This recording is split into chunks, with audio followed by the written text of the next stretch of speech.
आप सबको नमस्ते। मैं विभांशु गैदरिंग कलीसिया की ओर से आप सबका एक बार फिर से स्वागत करता हूं। और जो पहली बार हमारे साथ जुड़े हैं, हम आपका तहे दिल से अभिनंदन करते हैं। हमें बहुत ही खुशी है कि आप इस प्रकार से हमारे साथ इस लाइव स्ट्रीम में अब तक बने हुए हैं। और हमारी संडे सभा कुछ इस प्रकार से होती है कि सबसे पहले हम वचन के एक भाग को पढ़ते हैं, फिर समय होता है स्तुति और आराधना और भजन का, और उसके बाद समय होता है कुछ अनाउंसमेंट का, और अंत में हम लोग प्रभु के वचन के द्वारा सीखते हैं। तो इस प्रकार से हमारी संडे सभा का हम लोग करते हैं। और आइए हम आगे बढ़ने से पहले वचन के एक भाग को पढ़ें। और आज हम पढ़ेंगे भजन संहिता 50 अध्याय उसका 7 से 15 तक। हे मेरी प्रजा सुन, मैं बोलता हूँ, और हे इज़राइल मैं तेरे विषय साक्षी देता हूँ। परमेश्वर तेरा परमेश्वर मैं ही हूँ। मैं तुझ पर तेरे मेम बलियों के विषय में दोष नहीं लगाता। तेरे होम बलि तो नित्य मेरे ही लिए चढ़ते हैं। मैं ना तो तेरे बैल घर से बैल, ना तो तेरे पशुशाला से बकरे लूंगा, क्योंकि वन के सारे जीव जंतु और हजारों पहाड़ों के जानवर मेरे ही हैं। पहाड़ों के सब पक्षियों को मैं जानता हूँ, और मैदान पर चलने फिरने वाले जानवर मेरे ही हैं। यदि मैं भूखा होता तो तुझसे ना कहता, क्योंकि जगत और जो कुछ उसमें है वह मेरा है। क्या मैं बैल का मांस खाऊं या बकरों का लहू पीऊं? परमेश्वर को धन्यवाद ही का बलिदान चढ़ा, और परम प्रधान के लिए अपनी मन्नतें पूरी कर। और संकट के दिन मुझे पुकार, मैं तुझे छुड़ाऊंगा, और तू मेरी महिमा करने पाएगा। मेरे प्रियो, भजन संहिता हमें एक बार फिर से यहाँ पर परमेश्वर के एक बड़े गुण को याद दिलाता है। और वो परमेश्वर का गुण है कि परमेश्वर हमारे जीवन में अंदरूनी हमारे मन को कहीं ज्यादा प्राथमिकता देता है इसकी तुलना में कि हम बाहरी तौर पर कैसे दिख रहे हैं या हमारे क्या कार्य है। हम देखते हैं कि परमेश्वर बार बार उस चीज को कहता है कि तू परमेश्वर को धन्यवाद ही का बलिदान चढ़ा। तेरे मेम बलि, तेरे बलिदान मेरे लिए, परमेश्वर उनको कम महत्व दे के हमारे हृदय से दिए गए धन्यवाद को कहीं ज्यादा महत्व दे रहा है।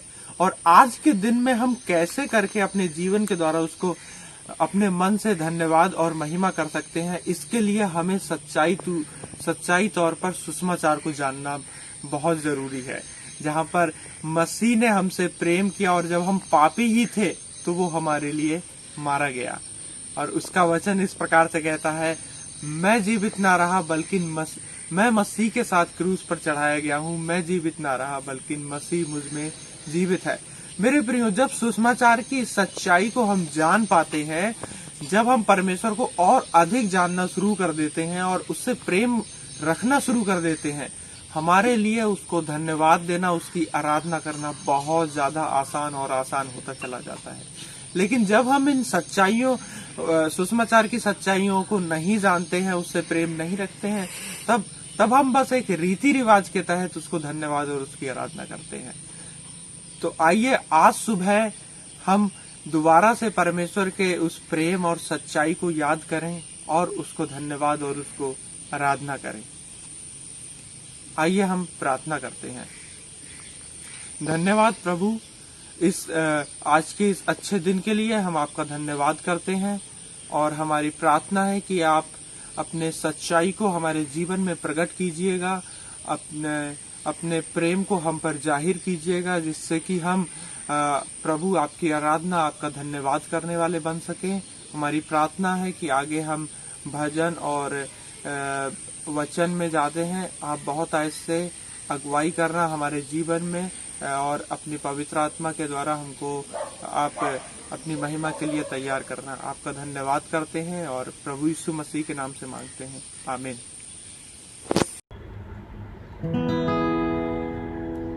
जय मसीह आप सबको।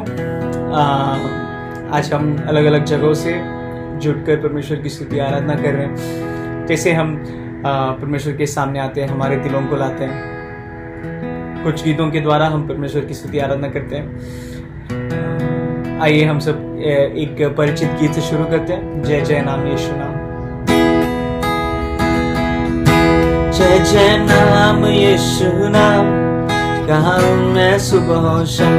जय जय नाम यीशु नाम, गाऊं मैं सुबह और शाम। बलहीन का सहारा, पापियों का दोस्त है तुम। यीशु तू है कितना प्यारा, शब्द न कैसे बताऊं। बलहीन का सहारा, पापियों का दोस्त है तुम। यीशु तू है कितना प्यारा, शब्द न कैसे बताऊं। जय जय नाम यीशु नाम, गाऊं मैं सुबह और शाम।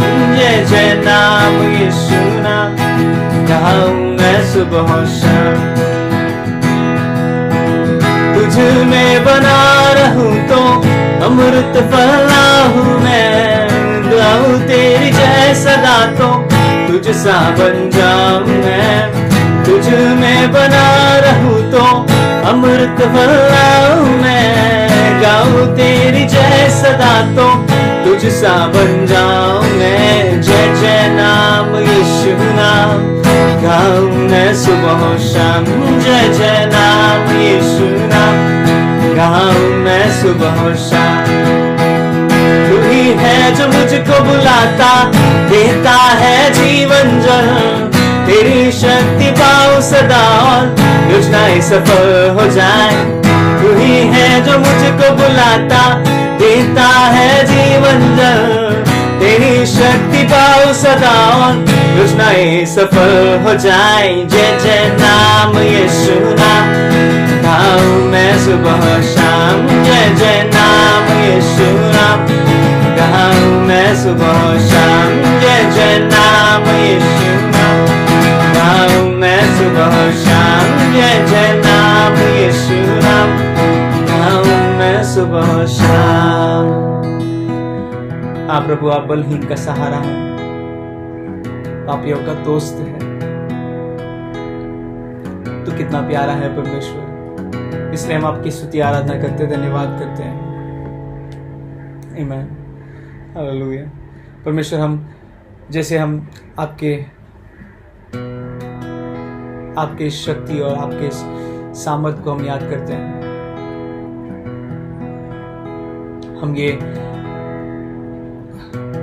हम परमेश्वर ये जाने कि आप हमारे जीवन में हर एक दिन प्रतिदिन परमेश्वर आप कैसा हमें आपकी पुत्री जैसा हमें संभालता है, हमें उठाता है, हमें नया बल देता है।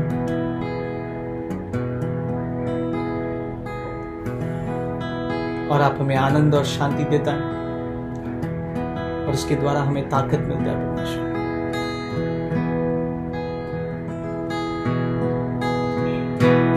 प्रभु का आनंद है मेरी ताकत, संसार में यीशु है मेरी ताकत। वो मेरा आनंद हर एक दिन में, वो मेरा सहारा है। वो मेरा आनंद हर एक दिन में, वो मेरा सहारा है। जब मैंने सोचा मैं अकेला हूँ, तब प्रभु यीशु ने मुझसे कहा। जब मैंने सोचा मैं अकेला हूँ, तब प्रभु यीशु ने मुझसे कहा। संसार के अंत तक साथ रहने वाला मैं तेरे साथ हूँ।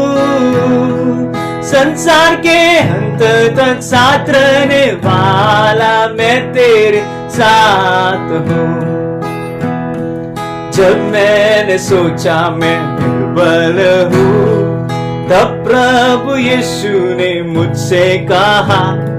जब मैंने सोचा मैं निर्बल हूँ, तब प्रभु यीशु ने मुझसे कहा। शक्ति देने वाला, सामर्थ देने वाला मैं तेरे साथ हूँ। शक्ति देने वाला, सामर्थ देने वाला, मैं तेरे साथ हूँ। जब मैंने सोचा ये संभव है, तब प्रभु यीशु ने मुझसे कहा। जब मैंने सोचा ये संभव है, तब प्रभु यीशु ने मुझसे कहा। असंभव को संभव करने वाला यीशु, मैं तेरे साथ हूँ। असंभव को संभव करने वाला यीशु, मैं तेरे साथ हूँ। प्रभु का आनंद है मेरी ताकत, संसार में यीशु है मेरी ताकत। वो मेरा आनंद हर एक दिन में, वो मेरा सहारा है। वो मेरा आनंद हर एक दिन में, वो मेरा सहारा है।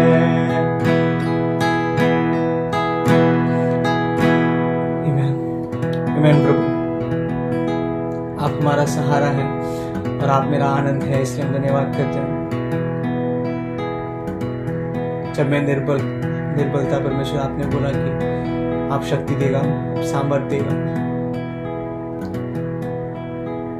इसलिए हम आपको धन्यवाद करते हैं परमेश्वर, क्योंकि आपका आनंद हमारा ताकत है परमेश्वर। आइए हम एक और गीत गाकर परमेश्वर की स्तुति करते हैं, उनके प्रेम को याद करके, उन्होंने हमारे जीवन में जो कुछ किया। तेरा प्यार है महान, तेरा प्यार है जहां, मैं जो पहले मुर्दा था, तूने डाली मुझ में जान। तेरा प्यार है महान, तेरा प्यार है जहां, मैं जो पहले मुर्दा था, तूने डाली मुझ में जान। क्यों ना बोलूं फिर तेरी जय जयकार, क्यों ना बोलूं फिर मैं तेरी जय जयकार। जय जयकार, जय जयकार, तूने मेरे लिए क्या कुछ ना किया। जय जयकार, जय जयकार, तूने मेरे लिए क्या कुछ ना किया। मेरी सूरत बिगड़ी थी, मेरा यह दिल था काली, तूने सींचा लहू से ताकि आए हरियाली। मेरी सूरत बिगड़ी थी, मेरा यह दिल था काली, तूने सींचा लहू से ताकि आए हरियाली। क्यों ना बोलूं फिर मैं तेरी जय जयकार, क्यों ना बोलूं फिर मैं तेरी जय जयकार। जय जयकार, जय जयकार, तूने मेरे लिए क्या कुछ न किया। जय जयकार, जय जयकार, तूने मेरे लिए क्या कुछ न किया। अपनी रूह से भर दिया, अपनी शक्ति मुझको दी, ताकि तुम्हें गवाही तेरे जी उठने की। अपनी रूह से भर दिया, अपनी शक्ति मुझको दी, ताकि तुम्हें गवाही तेरे जी उठने की। क्यों ना बोलूं फिर मैं तेरी जय जयकार, क्यों ना बोलूं फिर मैं तेरी जय जयकार। जय जयकार, जय जयकार, तूने मेरे लिए क्या कुछ न किया। जय जयकार, जय जयकार, तूने मेरे लिए क्या कुछ न किया। आई जीवन में खुशी पाई अपनी जिंदगी, तू है जिंदा शाफिया, क्या खुशी मुझको दी। आई जीवन में खुशी आई अपनी जिंदगी, तू है जिंदा शाफिया, ये खुशी है मुझको दी। क्यों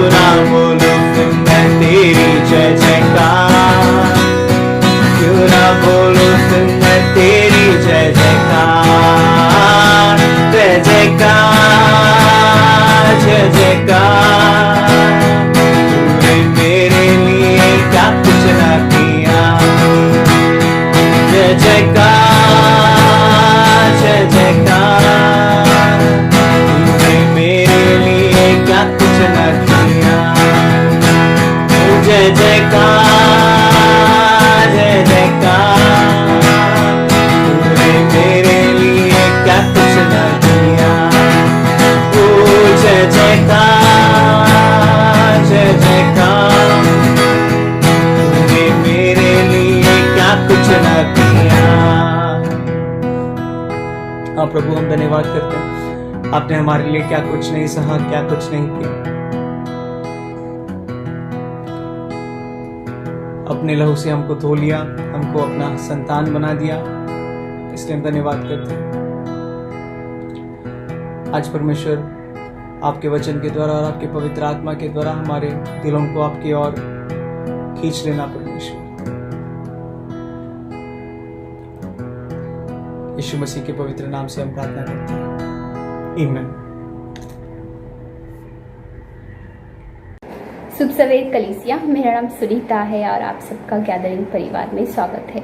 मुझे आशा है कि आप सब, आशा है और पूरी उम्मीद है कि हम सब बहुत उत्साहित हैं आज का सरमन सुनने के लिए और जानने के लिए परमेश्वर हमसे क्या कहना चाहते हैं वचन के द्वारा।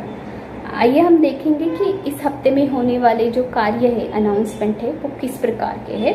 उसके तुरंत ही बाद हम वचन पढ़ेंगे परमेश्वर का और जानेंगे कि वो हमसे क्या कहने की कोशिश कर रहे हैं आत्मिकता के द्वारा, और उसके बाद हम सरमन के लिए प्रार्थना करेंगे। तो आइए शुरू करते हैं। हमारा जो सर्विस है वो हर रविवार को सुबह 10:30 बजे इंग्लिश में होता है और उसके तुरंत ही बाद 11:30 बजे हिंदी में होता है। तो आप प्लीज़ इसमें ज़रूर हिस्सा बने, शामिल हो, सुने और आपके परिवार को भी इसमें ज़रूर शामिल करें। अब हमसे जुड़ सकते हैं लाइव स्ट्रीमिंग फेसबुक पे या फिर यूट्यूब पे भी सुन सकते हैं।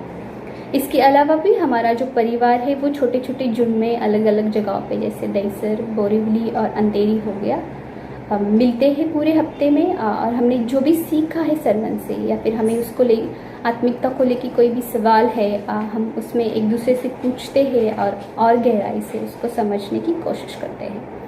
तो अगर आप इसका भी हिस्सा होना चाहते हैं तो आप ज़रूर हमें कांटेक्ट करें, हमें ईमेल करें, फेसबुक पे मैसेज करें और जूम द्वारा इसका ज़रूर हिस्सा बने। मुझे पूरा विश्वास है आप इससे आशीषित होंगे, जैसे मैं या मेरे जो दोस्त थे वो हुए हैं।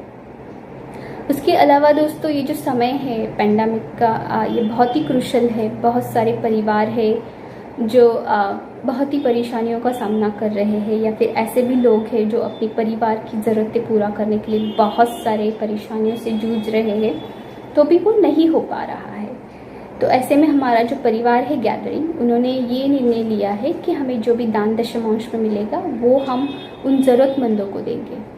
तो मेरी आपसे विनती है, दिल से दे, ज़रूर दे और इन सब के जीवन का हिस्सा बने और उनके जीवन में बदलाव लाए, जो कि बहुत ज़रूरी है इस समय में, खास करके जब उनको हमारी ज़रूरत है। हमारा जो परिवार है वो प्रार्थना के लिए, खास करके इस समय में जब हम बीमारी से लड़ रहे हैं, कभी आशा की किरण है तो कभी निराशा से भरे हुए हैं और पता नहीं हमें क्या करना चाहिए, हमारे सेहत को लेके, हमारे काम को लेके, हमारे परिवार को लेके। ऐसे में हमारे परिवार मिलके एक दूसरे के लिए प्रार्थना करते हैं जूम द्वारा। तो अगर आप भी इसका हिस्सा होना चाहते हैं, जुड़ना चाहते हैं और दूसरों के लिए प्रार्थना करना चाहते हैं, या आपकी कोई ज़रूरत है प्रार्थना के लिए, तो ज़रूर हमें जुड़े। हमें नीचे दिए गए डिटेल पे ज़रूर कांटेक्ट करें। आप हमें फ़ोन कर सकते हैं, मैसेज कर सकते हैं या ईमेल भी कर सकते हैं और इसका हिस्सा हो सकते हैं। इसके अलावा भी दोस्तों, हमारा आत्मिक जीवन भी बहुत महत्वपूर्ण है, बहुत हमारे लिए मायने रखता है। ये जानना कि परमेश्वर ने हमें क्यों बुलाया है, हमें क्यों चुना है, किस लिए चुना है और हमारे कार्य क्या है जब हम इस धरती पर है, और परमेश्वर हमें उनके वचनों के द्वारा क्या कहना चाहता है, या फिर उसे हम कैसे इस्तेमाल करें अपने लिए ही नहीं बट दूसरों के लिए भी। तो ऐसी स्थिति में हमारे जो गैदरिंग परिवार है, उन्होंने रूट क्लासेस कंडक्ट कर रहे हैं, जो कि अगस्त 1 को है और उसके जो स्पीकर है वो जिनसन थॉमस है, जो कि बहुत ही उम्दा स्पीकर है। तो दोस्तों, अगर आप में से कोई भी आत्मिकता में बढ़ना चाहता है, वचन को गहराई से समझना चाहता है, तो आप हमें ज़रूर कांटेक्ट करें और जूम द्वारा इसका ज़रूर हिस्सा बने। और मुझे पूरा विश्वास है कि हम सब इससे आशीषित होंगे, क्योंकि हम सब जानना चाहते हैं कि हमारा जो पर्पस है यहाँ पे धरती पर, अगर हमें परमेश्वर ने चुना है तो वो क्या है, वो हमसे क्या कहना चाहती है, हमने वचन में कैसे बढ़ना चाहिए और हमारे कार्य क्या है। तो आप ज़रूर इसमें शामिल हो और इसका लाभ उठाएं। उसके अलावा भी अगर किसी को काउंसलिंग की ज़रूरत है, कोई भी आत्मिकता से जूझ रहा है या फिर मेंटल हेल्थ से जूझ रहा है और जो हमसे बात करना चाहता है, आप ज़रूर हमें कांटेक्ट करें और हम पूरी कोशिश करेंगे आपकी सहायता करने की। और मुझे विश्वास है आप निराश नहीं होंगे और हम भी आपको निराश नहीं करेंगे। या फिर अगर आप में से आप किसी को जानते हैं जिनको काउंसलिंग की ज़रूरत है, एक दोस्त की ज़रूरत है जो दिल खोल के बात करना चाहते हैं, आप हमारी डिटेल्स उन्हें ज़रूर दें और हमारे बारे में बताएं, ताकि वो हमसे जुड़ सके और इसका लाभ उठाए। आइए हम आगे बढ़ते हुए वचन पढ़ेंगे और जानेंगे कि परमेश्वर वचन के द्वारा हमसे क्या कह रहे हैं। आज का जो वचन है वो याकूब की किताब से पहला अध्याय 5 से लेकर 8 तक है और वो इस प्रकार है। यदि तुम में से किसी में भी ज्ञान का अभाव है, वह परमेश्वर से विनती करे, जो तिरस्कार किए बिना सभी को उदारता पूर्वक प्रदान करते हैं, और वह उसे दिया जाएगा। किंतु वह बिना शंका के विश्वास से मांगे, क्योंकि जो संदेह करते हैं वह उस समुद्र की उस चंचल लहर के समान है, जो हवा के चलने से उछली और फेंकी जाती है। ऐसा व्यक्ति यह आशा बिल्कुल ना करे कि उसे प्रभु की ओर से कुछ प्राप्त होगा। ऐसा व्यक्ति का मन तो दुविधाओं से ग्रस्त है, अपने सारे स्वभाव में स्थिर नहीं है। आइए हम इस वचन के लिए प्रार्थना करें और सरमन के लिए भी प्रार्थना करें। धन्यवाद पवित्र आत्मा इस सुंदर से समय के लिए। धन्यवाद प्रभु हम सबको एकत्रित करने के लिए। प्रभु हम प्रार्थना करते और मांगते हैं कि जो हमने वचन सुना प्रभु, उसको हम प्रभु ना कि सिर्फ सुनेंगे लेकिन प्रभु उसे अपने जीवन में प्रभु दृढ़ता से प्रभु निष्ठ होके प्रभु कर जो भी मांगेंगे या जो भी सुनेंगे प्रभु उस पर विश्वास करेंगे, क्योंकि तू कहता है प्रभु शंका किए बिना मांग और विश्वास से मांग और मैं दूंगा। प्रभु वैसे ही प्रार्थना करते सज्जू पास्टर के लिए कि तू उनके साथ होगा और उनको वो शब्द देगा प्रभु कि वो जो भी हमसे कहे इस समय में वो हमारे आत्मिक आँखों को खोले और हमें प्रभु उस राह पे लेके चले प्रभु, जहाँ पे शंका ना हो प्रभु, जहाँ पे लालसा ना हो, बट प्रभु सच्चाई से प्रभु तुझे स्वीकार करके प्रभु तेरे मार्ग में चल सके। ये छोटी सी प्रार्थना मांगती हूँ प्रभु यीशु मसीह के नाम से, इसलिए सुनना मेरे आबा, आमीन। शुभ सवेर और नमस्ते दोस्तों, मेरा नाम सजू जोसेफ है और मैं गैदरिंग कलीसिया में एक अगुआ हूँ। दोस्तों हम एक विषय के ऊपर प्रचार कर रहे हैं, उस विषय का नाम है विश्वास और कर्म। हाल ही में हमने एक और विषय जो समाप्त किया है वो है अटूट विश्वास। विश्वास और कर्म में आज जो हम वचन को देखेंगे वो है याकूब का किताब, उसका पहला अध्याय 5वें वचन से लेकर 8वां वचन।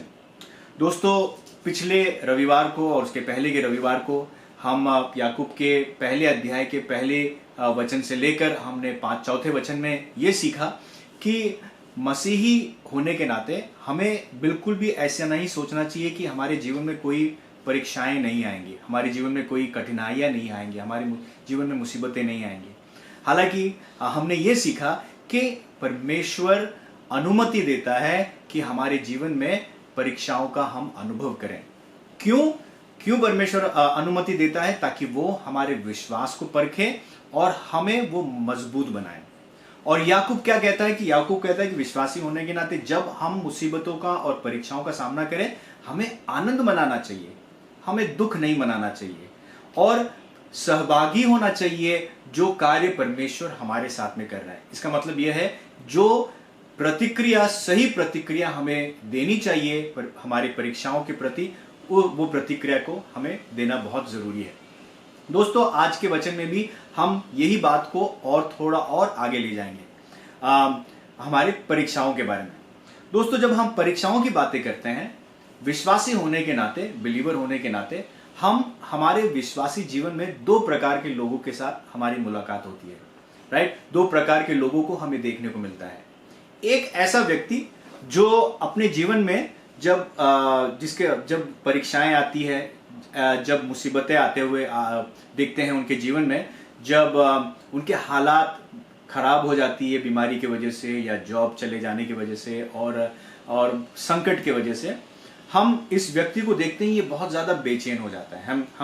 हम सभी के पास हम सभी ऐसे एक व्यक्ति को जानते होंगे डेफिनेटली, जो व्याकुल हो जाता है, जो चिंतित हो जाता है। शायद हम ही वो व्यक्ति है जो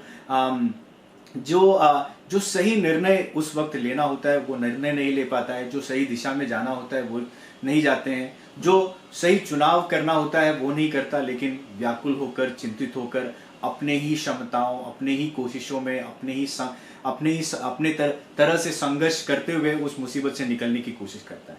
लेकिन अंत में हम देखते हैं ये व्यक्ति जो है विजयी होने के बदले ये और गहरा गड्ढे में जाते हुए हमें दिखाई पड़ता है।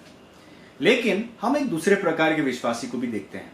दूसरे प्रकार के विश्वासी ऐसे विश्वासी है जो जब उनके जीवन में परीक्षाओं का सामना करते हैं, वो सारी परीक्षाएं या संकटें या बीमारियां, ये सारे परीक्षाओं का जब वो सामना करते हैं तो बहुत ही स्थिर खड़े रहते हैं, उनका विश्वास में स्थिर बने रहते हैं। वो सही निर्णय जो लेना होता है वो निर्णय को लेते हैं, अपने विश्वास में अटूट बने रहते हैं, अपने बुद्धि का इस्तेमाल करते हुए सही चुनाव करते हैं, सही दिशा की ओर जाते हैं।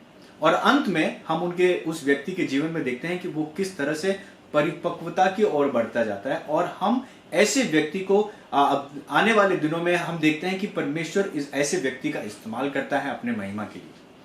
दोस्तों सवाल हमें ये पूछना चाहिए, जैसे मैंने ये दो व्यक्तित्व के बारे में कहा है कि हमें किस तरह का व्यक्ति बनना है। क्या हम खुश है ऐसे व्यक्ति बने रहने के लिए जो हमेशा चिंतित और हमेशा व्याकुल रहता है और अस्थिर रहता है, या हम ऐसे व्यक्ति बनना चाहते हैं जो स्थिर रहता है, विश्वास में बने रहता है। दोनों व्यक्तियों में अगर हम एक चीज जो कमी देखने को मिलती है वो है जो दूसरा व्यक्ति है वो अपने बुद्धि का इस्तेमाल करता है, उसे वो बुद्धिमान नजर आता है और ये जो व्यक्ति है मूर्ख नजर आता है। दोस्तों यही बात को याकूब यहां पर 5वें वचन से लेकर 8वें वचन में कह रहा है। वो क्या कह रहा है कि पर यदि तुम में से किसी को बुद्धि की घटी हो। दोस्तों ये पहले जो वचन है इसके साथ में मिलाकर वो कह रहा है, यानी कि वो कह रहा है कि जब हम संकट और परीक्षाओं से गुजर रहे होंगे या गुजर रहे हैं, तब जब हमें बुद्धि की कमी की घटी हो, तो याकूब कह रहा है कि हमें परमेश्वर से मांगना चाहिए, जो हमें खुलकर और उदारता से देता है। जो मांगता है उसे परमेश्वर बुद्धि उदारता से देता है, उस क्षण के लिए, उस परीक्षाओं से निकलने के लिए। और दोस्तों जब ये बात याकूब कहता है कि हमें बुद्धि की जरूरत है और जब हमें बुद्धि की घटी हो तो हमें परमेश्वर से मांगना चाहिए, याकूब हमें यह भी बताता है कि हम जब बुद्धि को परमेश्वर के पास जाए और प्रार्थना में मांगे, वो कहता है कि हमें विश्वास के साथ मांगना चाहिए।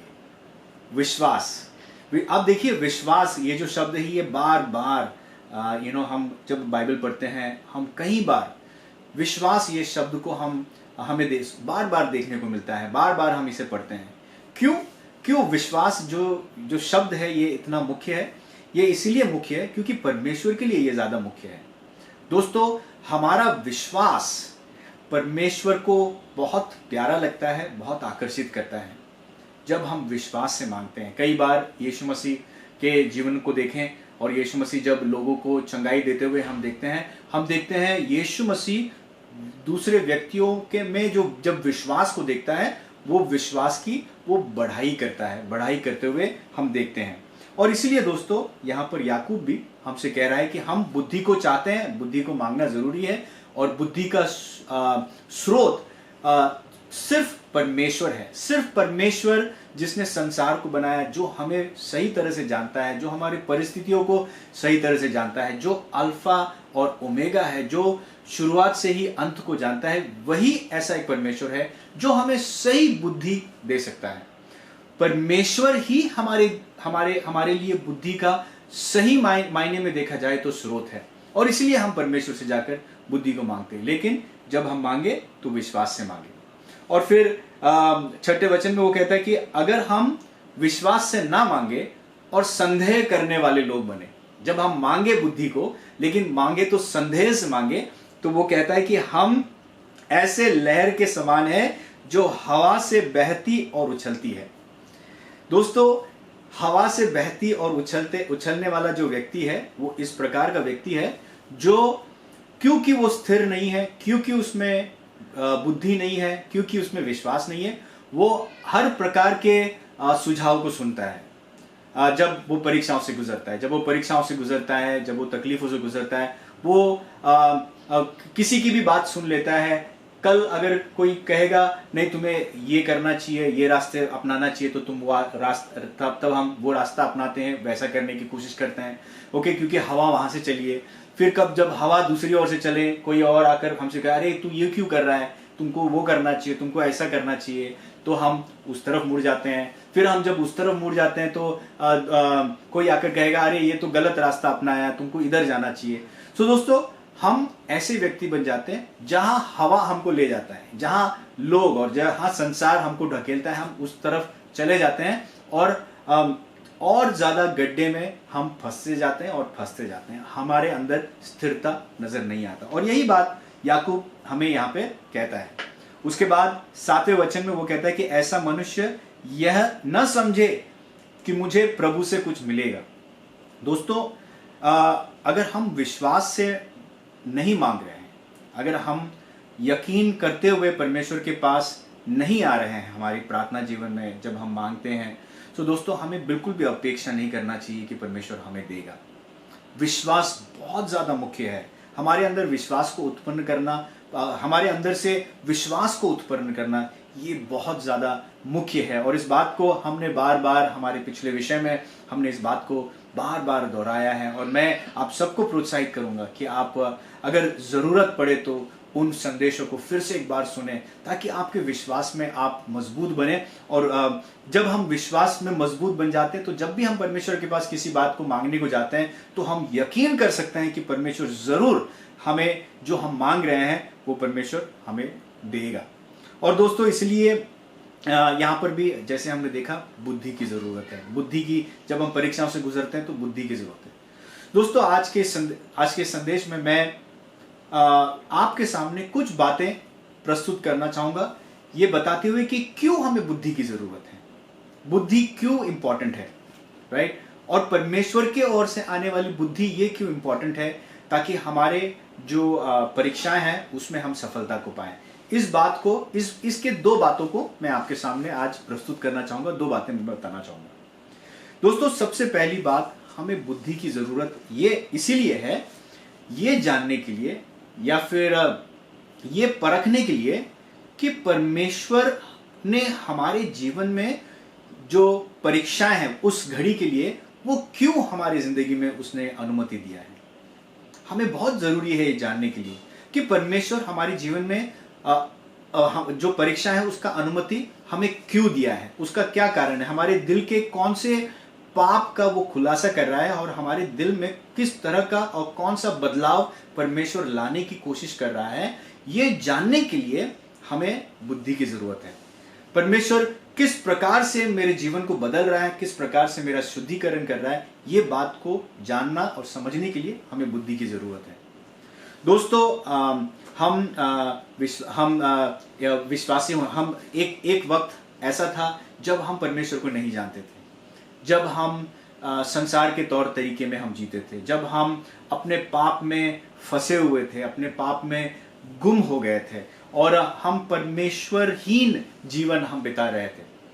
और वो परमेश्वर को हम स्वीकार नहीं कर रहे थे, या फिर वो परमेश्वर को हम बुला नहीं थे जिसने हमें रचा, जो इस संसार के ऊपर नियंत्रण रखता है, जो हमारे जीवन के ऊपर नियंत्रण रखता है, जो हमारी भलाई चाहता है।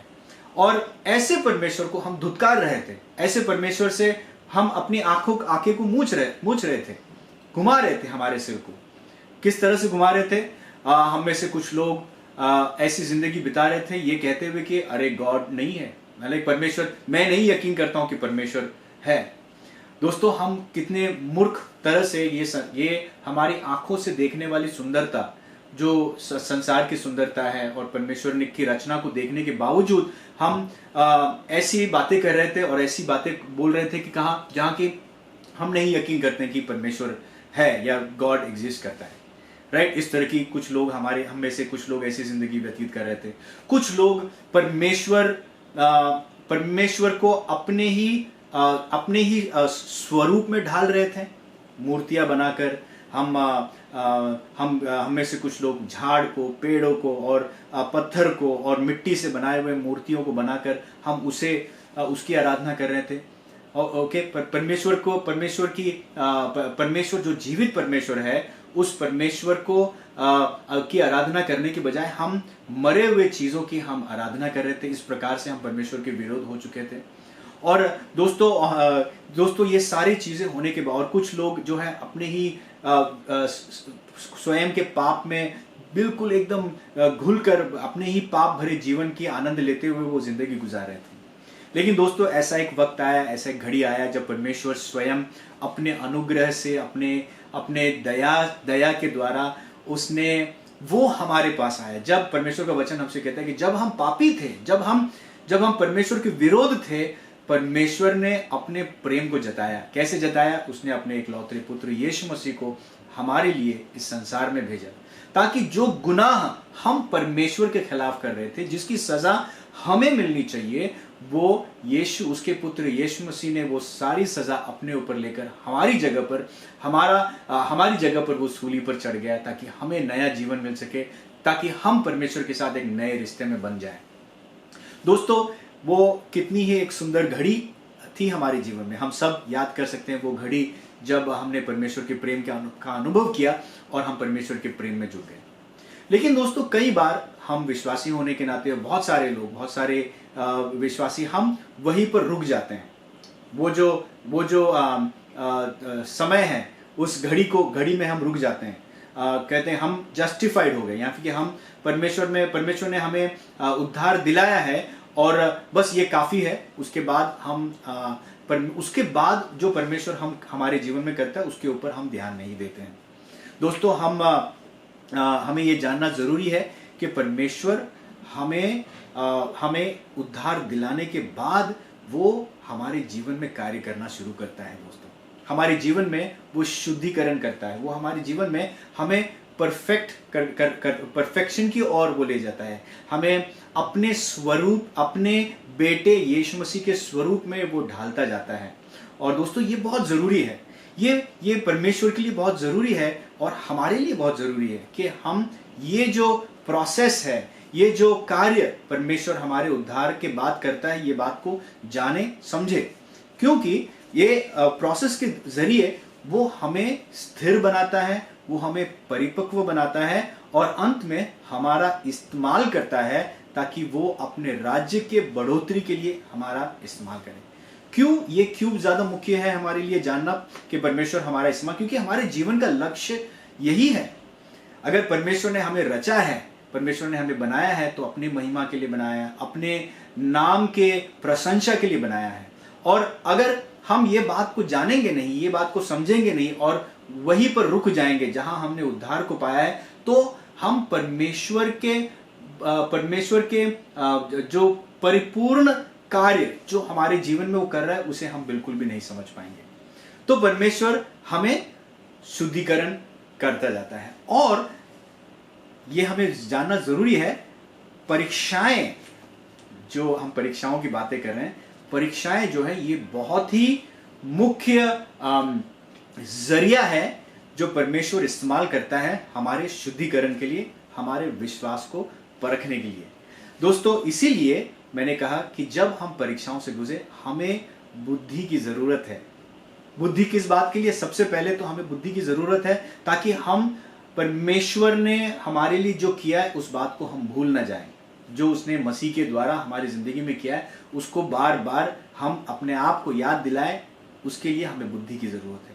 दूसरा, बुद्धि की जरूरत इसीलिए है कि जब हम परमेश्वर जो शुद्धिकरण का कार्य हमारी जिंदगी में कर रहा है, वो प्रोसेस में, वो दौरान में हम सही तरह से समझे कि वो जो परीक्षा है हमारे दिल में क्या असर कर रहा है, हमारे दिल में क्या परिवर्तन कर रहा है, हमें कौन सी चीज से हमें छुड़ा रहा है, कौन से पाप के क्षेत्र को हमारी जिंदगी से निकाल रहा है। इस बात को जानने के लिए हमें बुद्धि की जरूरत है।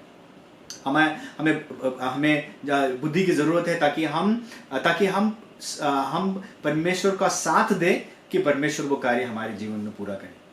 मैं जानता हूं कि हमारे जीवन में, मेरे और जैन के जीवन में, हमारे शादी को 10 साल के ऊपर हो गए, हमारे 2 बच्चे हैं, लेकिन एक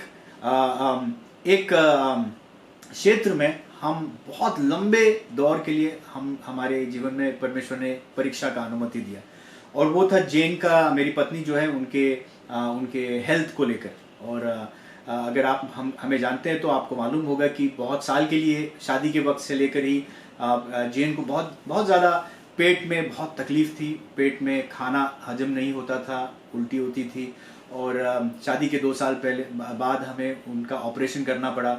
ऑपरेशन के कुछ साल के बाद वो ठीक थी, लेकिन उसके बाद फिर दूसरे कॉम्प्लिकेशंस आने लगे उनके पेट के अंदर, जहाँ पर उनके पेट जो है वो फूलने लगता था, और हजम खाना जो है वो साफ नहीं होता था, हजम नहीं होता था। बहुत वर्षों के लिए दोस्तों हमने संघर्ष किया, और मैं जानता हूँ कि कितने बार सालों साल तक हमने कितने सारे डॉक्टर्स को बदले, 4 से 5 हमने डॉक्टर बदले, बड़े बड़े अस्पताल में गए। और एक बार हम ऐसे अस्पताल में गए जहाँ पे डॉक्टर्स ने कहा इसका कोई इलाज ही नहीं है, और वो बता भी नहीं पा रहे थे कि बीमारी है क्या, क्योंकि सारे टेस्ट रिपोर्ट तो नॉर्मल दिखा रहे थे, सही दिखा रहे थे, लेकिन फिर भी उनके पेट की जो बीमारी थी, वो जो तकलीफ हो रही थी, वो तकलीफ से उन्हें छुटकारा नहीं मिल रहा था। बहुत सारे डॉक्टर्स गए, बहुत सारे, और सालों साल लग गए, 10 से 12 साल लग गए, जहां पर हम इस संघर्ष से, इस परीक्षा से गुजरे। और अब जाकर कुछ महीनों पहले अब जाकर हमें ऐसा लग रहा है कि परमेश्वर ने एक चमत्कार किया है। परमेश्वर ने पूरी तरह से, हम यकीन करते हैं कि परमेश्वर ने मेरी पत्नी जैन को पूरी तरह से चंगाई दिया है। लेकिन जब मैं पीछे मुड़कर हमारे पिछले वर्षों को मैं देखता हूँ, और मैं देखता हूँ कि वो परीक्षाएं जब से हम गुजर रहे थे, परमेश्वर हमें क्या सिखा रहा था, परमेश्वर किस बात की परीक्षा ले रहा था हमारी। और हम ये यकीन करते हैं कि परमेश्वर हमारे विश्वास को परख रहा था। परमेश्वर ये जांच रहा था कि क्या हम सही में उससे प्रेम करते हैं, क्या हम सही में उसके साथ बने रहेंगे। जब हमारी जिंदगी में जो इतनी सारी परेशानी होने के बावजूद भी क्या हम उसके साथ बने रहेंगे, क्या हम उसकी सेवा में जुटे रहेंगे। और यही दौरान में जब हम ये तकलीफों से गुजरने के समय ही सेवा करने का हमें मौका मिला, कलीसिया की अगुवा करने की मौका मिला। ऐसा हो सकता था कि हम ये कहें कि नहीं, हम नहीं करना चाहेंगे, हम परमेश्वर में आगे नहीं बढ़ना चाहेंगे, हम अपने जीवन को अपने तरह से व्यतीत करना चाहेंगे, क्योंकि हमारे जीवन में परीक्षाएं हैं, जैन की बीमारी है। लेकिन मैं ये समझता हूँ कि परमेश्वर हमारी परीक्षाओं के दौरान, परीक्षाओं से हमारे प्रेम को, उसके प्रति जो प्रेम है, उस प्रेम को वो परख रहा था। और दोस्तों, ये बात को जानना आपके लिए जरूरी है। और जैसे मैं ये बात को कह रहा हूं, मैं आपसे ये पूछना चाहूंगा, मैं आपसे कहूंगा कि अगर आप किसी प्रकार के परीक्षा से गुजर रहे हैं तो आप परमेश्वर से जाएं विश्वास से, और परमेश्वर से बुद्धि को मांगे, ऐसी बुद्धि को मांगे, ताकि वो बुद्धि से आप ये जाने, ये समझे कि परमेश्वर आपके अंदर क्या पूर्ण करने की कोशिश कर रहा है, कौन से आपके दिल के कौन से पाप का खुलासा कर रहा है। दोस्तों, कई बार परीक्षाएं जो है हमारे दिल के पाप को खुलासा करता है, राइट। हमारे अंदर जो कमियां हैं उसका एहसास दिलाता है, और हमें परमेश्वर अपने ऊपर निर्भर बनाने की कोशिश करता है। तो कौन सा ऐसा पाप है, कौन सा ऐसा क्षेत्र है जो परमेश्वर खुलासा कर रहा है। और जब परमेश्वर इस बात का खुलासा करें अपने पवित्र आत्मा के द्वारा, तो हमारे लिए बहुत ज्यादा जरूरी है कि परमेश्वर के पास आए, परमेश्वर के पास पश्चाताप करें, अपने पापों का अंगीकार करें, ना सिर्फ परमेश्वर के प्रति लेकिन अपने एक दूसरे के प्रति, अपने भाई और बहन के पास जाए, अपने पापों का अंगीकार करें, और परमेश्वर के प्रेम में और बनता जाए और बढ़ता जाए। दोस्तों, इस बात के लिए हमें बुद्धि की जरूरत है, और ये बुद्धि हमें संसार से नहीं लेकिन परमेश्वर और परमेश्वर से ही मिल सकता है, क्योंकि परमेश्वर ही इस प्रकार की बुद्धि का स्रोत है। दोस्तों, दूसरी जरूरत बुद्धि की इसीलिए है, ना सिर्फ हमें यह समझने के लिए कि हमारे परीक्षाओं के द्वारा परमेश्वर हमारे जीवन में क्या कर रहा है, लेकिन हमें बुद्धि की जरूरत इसीलिए भी है क्योंकि जब हम परीक्षाओं से गुजरे तो हमें किस प्रकार के निर्णय लेना चाहिए, किस प्रकार के चुनाव लेना चाहिए, किस प्रकार के डिसीजंस लेना चाहिए जो हमें परमेश्वर की ओर बढ़ाए, जो हमें सही रास्ते की ओर बढ़ाए। राइट, हमें वो बुद्धि की जरूरत है। राइट, और कई बार जैसे कि हमारे ही अगर जीवनों को देखें, अगर हमारी परीक्षा को देखें, जेन के बीमारी के बारे में देखें, कई बार जैसे मैंने कहा कि हम बहुत सारे डॉक्टर के पास गए, 4 से 5 डॉक्टर और अलग अलग अस्पताल के, और उस वक्त हमें बुद्धि की जरूरत थी, बहुत ज्यादा जरूरत इसलिए थी कि हमें ये चुनाव करना था कि हम क्या निर्णय लें। लेकिन कई बार ऐसा हुआ कि ऐसा भी हुआ जब हम कोई डॉक्टर के पास गए और उस डॉक्टर ने हमसे कहा कि अब हमें ऑपरेशन करना पड़ेगा। राइट, और किसी एक डॉक्टर ने कहा आप इसे हमें ऑपरेट करके देखना पड़ेगा कि इसमें क्या प्रॉब्लम है, उसके बाद हम आपको बताएंगे। राइट, और उस वक्त जो है हमें ये निर्णय लेने की जरूरत पड़ी कि क्या हमें ऑपरेशन करना चाहिए, ये जो डॉक्टर हमसे कह रहा है ये हमें करना चाहिए या नहीं करना चाहिए, क्या ये जेन के सेहत के लिए सही होगा या नहीं होगा। और उस वक्त में प्रार्थना करने के द्वारा परमेश्वर की ओर से हमें बिल्कुल ये यकीन हुआ, परमेश्वर हमसे कह रहा था कि नहीं, हम ऑपरेशन की ओर नहीं बढ़ना चाहिए, हालांकि हमें परमेश्वर की ओर यकीन करना चाहिए, क्योंकि ऑपरेशन करने के द्वारा और ज्यादा कॉम्प्लिकेशंस आ सकता है, और ज्यादा मुसीबतें, हमें कुछ पता नहीं। और कई बार बहुत सारे डॉक्टर जो हमसे कहते थे कि ऑपरेशन करना है, वो हमें कोई गारंटी नहीं दे रहे थे। तो डॉक्टरों के खिलाफ सिर्फ एक नहीं, 2, 3, 4 डॉक्टरों के खिलाफ जाकर हमने फिर ये निर्णय लिया कि हम ऑपरेशन नहीं करेंगे, हम किसी को भी ये अनुमति नहीं देंगे कि वो जेन के पेट को फाड़े और उसके बाद उसमें क्या प्रॉब्लम है ये जानने की कोशिश करें। जब मैं पीछे मुड़ के देखता हूँ तब मुझे ऐसा लगता है कि वो जो डिसीजन था, वो जो चुनाव था, वो कितना ज्यादा मुख्य था हमारे लिए, कितना ज्यादा जरूरी था हमारे लिए। अगर हमने वो डिसीजन नहीं लिया होता, अगर हमने डॉक्टरों की बात मानकर हम आगे बढ़े होते, तो शायद आज कुछ और मुसीबतें या और कॉम्प्लिकेशंस जेन के सेहत में हमें देखने को मिलता। लेकिन जो आखिरी डॉक्टर जिसने पूरी तरह से जेन को ठीक किया, उसने बिल्कुल भी ऑपरेशन की बात नहीं कही, सिर्फ दवाई देकर उसने पूरी तरह से उसे जेन की जो स्वास्थ्य है वो ठीक हुआ है, और कई महीनों तक आज हम जेन में जो है एक चमत्कार को देखते हैं। दोस्तों, आपके जीवन में इस वक्त में जब हम परीक्षाओं से गुजरते हैं, जब हम संघर्ष से गुजरते हैं, आपको बुद्धि की जरूरत है ताकि आप सही चुनाव कर सके, सही निर्णय ले सकें। और दोस्तों, ये जो बुद्धि है ये आपको संसार से नहीं मिलेगा। संसार जो आपको बुद्धि देगा, संसार जो आपको ज्ञान देगा, वो आपको परमेश्वर की ओर नहीं ले जाएगा, जो वो आपको सही दिशा में नहीं ले जाएगा। जो डॉक्टर आपको ज्ञान देगा, सही दिशा और सही बुद्धि का स्रोत सिर्फ परमेश्वर है। सो दोस्तों, मैं इसे समाप्त करते हुए मैं यकीन करता हूं कि आप ये पूरी तरह से जान गए हैं कि हमें बुद्धि की जरूरत है, खास करके जब हम परीक्षाओं से गुजरें, और वो बुद्धि सिर्फ हमें परमेश्वर में ही पाया जा सकता है। और मेरी प्रार्थना ये है कि आप सभी मेरे भाई और बहन परमेश्वर की ओर मुड़ेंगे। इस वक्त जब आप परेशानियों से गुजर रहे हैं, परमेश्वर की ओर मुड़ेंगे, प्रार्थना में समय बिताएंगे और परमेश्वर से बुद्धि को मांगेंगे, ताकि परमेश्वर आपके जीवन में एक परिपक्वता को लाए, आपके जीवन को बदले, आपके पाप को खुलासा करें, आपको विश्वास में आगे बढ़ाए।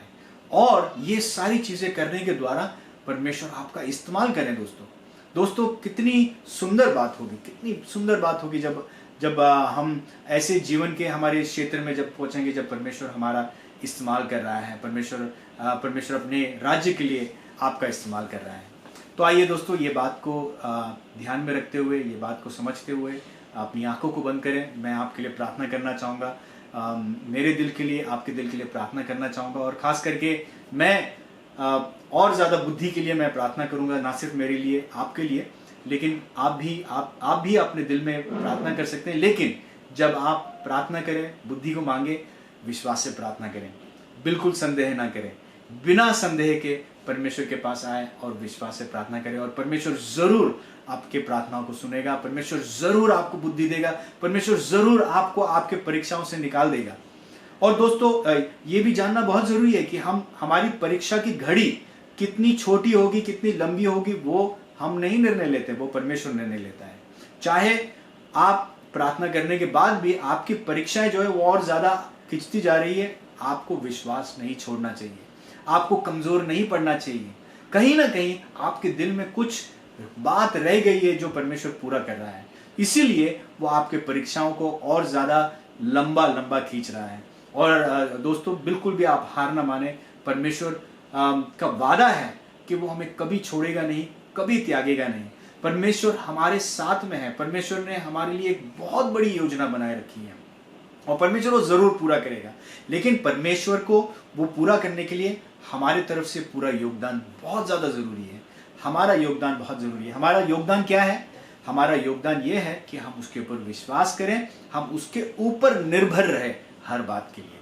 तो आइए दोस्तों, अपनी आंखों को बंद करके हम प्रार्थना करें। प्यारे पिता, हम धन्यवाद देते हैं इस सुबह के लिए। धन्यवाद कि आपने आपके वचन के द्वारा हमसे बात किया। परमेश्वर, एक और बार हमारे परीक्षाओं के लिए हम धन्यवाद देते हैं, दुख नहीं मनाते हैं, धन्यवाद देते हैं, क्योंकि हम जानते हैं परीक्षा के द्वारा आप हमारे दिलों को परख रहा है और हमें परिपक्व बना रहा है। परमेश्वर, आज के संदेश से भी जैसे हमने जाना कि हमारे परीक्षाओं के द्वारा हमें बुद्धि की ज़रूरत है, परमेश्वर हम आपके पास आकर आपकी बुद्धि को मांगते हैं। परमेश्वर, मैं मांगता हूँ कि ना सिर्फ मेरे लिए लेकिन मेरे सारे भाई और बहन के लिए जो बुद्धि की ज़रूरत है, ताकि वो अपने परीक्षाओं का परीक्षण कर सके, और परमेश्वर आने वाले परीक्षाओं के दौरान जो निर्णय और चुनाव करना है वो सही निर्णय और चुनाव कर सके। इसके लिए आप हम सभी को बुद्धि दे और परमेश्वर हमारी अगुवाई कर। ये सारी प्रार्थना मैं यीशु के नाम से मांगता हूँ, आमीन। सो दोस्तों, परमेश्वर को मैं शुक्रिया करता हूँ कि परमेश्वर ने आपको हमारे बीच में लाया ताकि आप हमारे साथ में मिलकर इस सभा का आनंद ले सकें। मैं आशा करता हूँ कि आपने प्रोत्साहन को पाया है, और मैं आपसे ये भी निवेदन करता हूँ कि अगर हो सके तो आप ज़रूर अगले रविवार को भी हमारे साथ में जुड़े, और जो बाकी जो छोटे गुट हैं उसमें अगर आप जुड़ना चाहें तो हमारे साथ हमें संपर्क करें। मैं आशा करता हूँ कि आपका दिन भला रहे और आपका आने वाला सप्ताह जो है वो सुंदर रहे। इसी के साथ हमें इजाज़त दे। परमेश्वर आपको आशीष दे, आमीन।